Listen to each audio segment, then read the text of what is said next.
Hello, everyone, and welcome back to Daily English Learn. I'm Eva. And I'm Mark. We're so happy you're here with us today. You know, Mark, I've been teaching English for years now, and there's one thing I hear over and over again from my students. They say, Eva, someone was rude to me at work, or my neighbor said something hurtful and I just stood there. I didn't know what to say. I felt so small. Oh, absolutely, Eva. That feeling of being stuck, frozen when someone treats you badly. It happens to everyone. And here's the painful part. Later, maybe an hour later, or even the next day, suddenly all the perfect responses pop into your head. But by then, it's too late. Exactly. So today, we're going to change that. We're going to prepare you. By the end of this lesson, you'll understand how to protect your dignity using clear, simple English. You'll learn how to respond when someone crosses the line, and you'll practice real sentences you can actually use in your daily life. And this isn't just about memorizing phrases. We're going to teach you the mindset behind confident speaking. Because when you understand the why, the words will come naturally. So stay with us for the full lesson. Let's build your confidence together. Let's start from the beginning. When someone treats you badly, what happens inside you? First, there's shock. You think, wait, did they really just say that to me? Yes, and then comes the confusion. You start doubting yourself. You think, maybe I'm overreacting. Maybe I misunderstood. And that confusion keeps you silent. But here's what we need to understand. Silence isn't always wrong. Sometimes staying quiet is the smartest choice. If a stranger on the bus says something rude, do you really need to argue with them? Probably not. That's such an important point, Mark. You have to ask yourself, is this person important in my life? Will I see them again?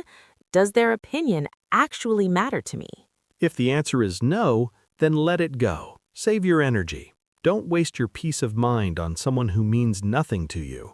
But if it's your colleague, your family member, or your friend, then silence becomes dangerous. Because if you stay silent once, they'll do it again and again, and slowly you'll start feeling smaller and smaller. So the first lesson is this. Not every battle needs fighting, but some battles must be fought. You decide which is which by asking, will staying silent hurt me in the long run? Let me give you a real example from my own life. I once had a coworker who always interrupted me during meetings. Every single time I started speaking, she would jump in and finish my sentences. At first, I stayed quiet. I thought, maybe she's just excited. But after 3 meetings, I realized this isn't excitement. This is disrespect. And what did you do? I decided I needed to speak up, but I needed to do it the right way. And that's what we're going to teach you now. So let's talk about the most powerful tool you have when someone treats you badly. It's not anger. It's not shouting. It's calmness.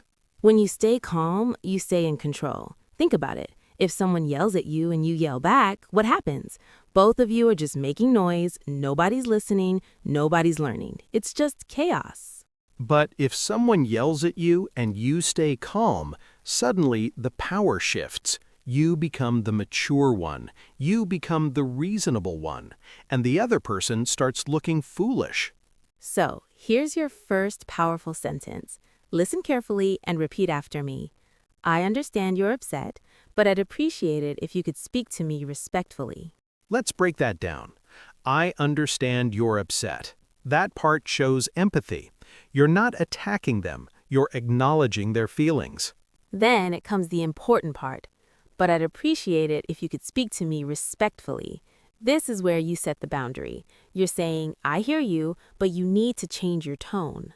Now, let me give you another version. This one is even simpler. I don't appreciate being spoken to like that.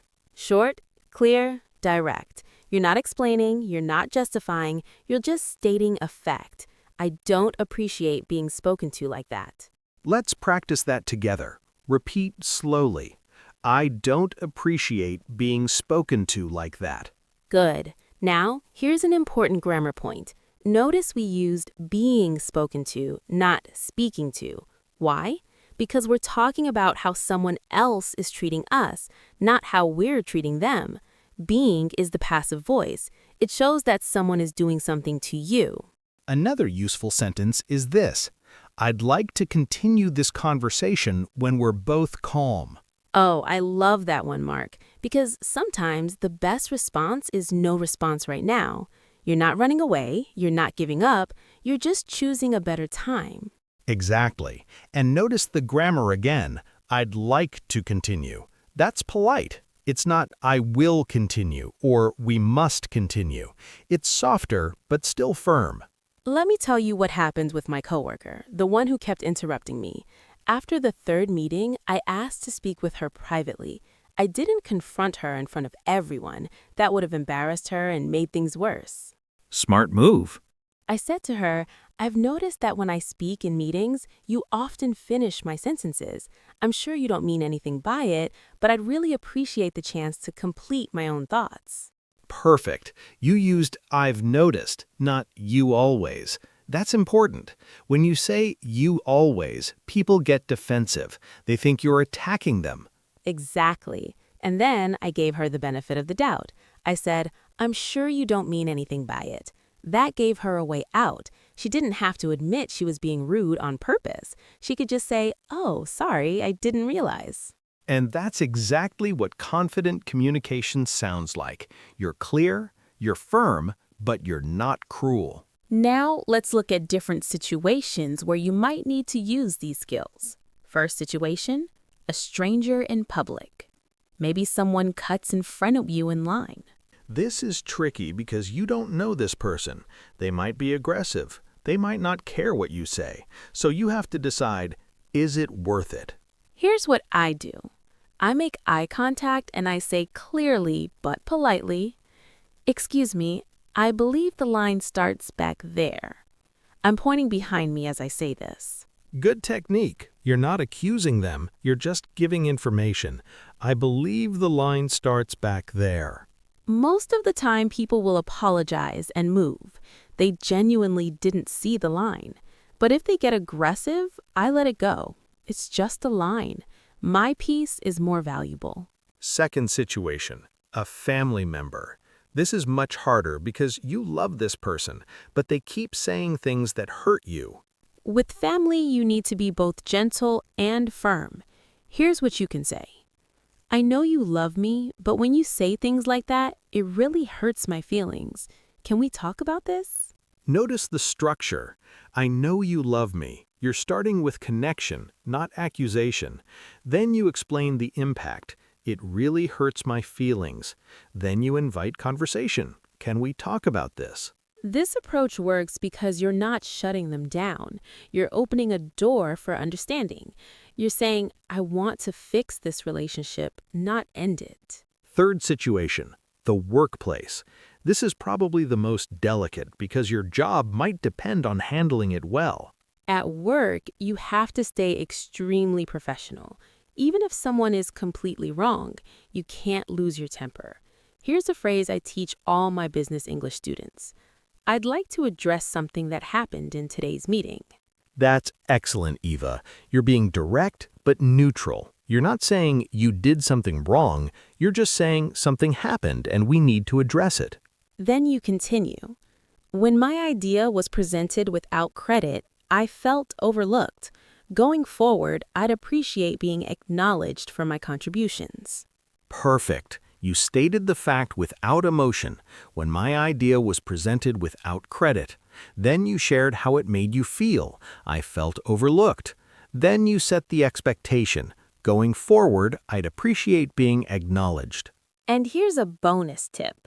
If you're dealing with a boss or senior colleague who's being disrespectful, always have this conversation in private.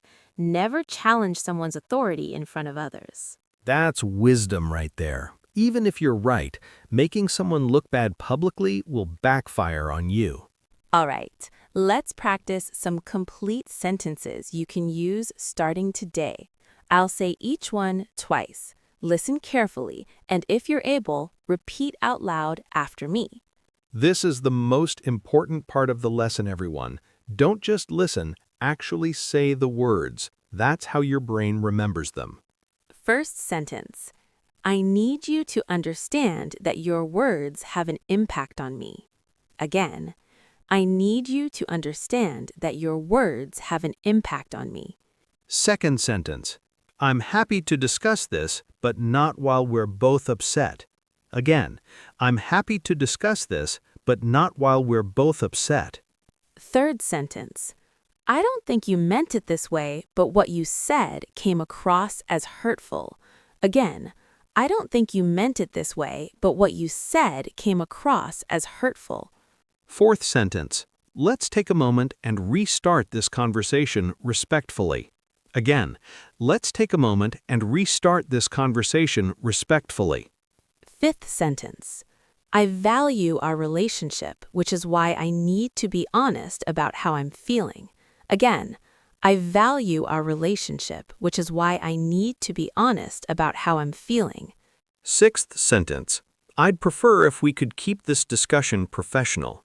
Again, I'd prefer if we could keep this discussion professional.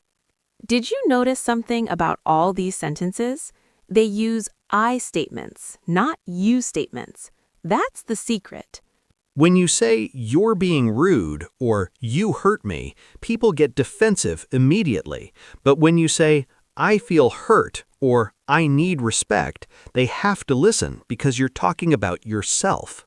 So let's bring everything together now. When someone treats you badly, the first thing you do is pause. Take a breath. Don't react immediately. Then you decide, is this worth addressing? If yes, choose your moment. If no, let it go and protect your peace. If you do decide to speak up, stay calm. Use clear, simple English. Start with I statements, explain the impact, set the boundary.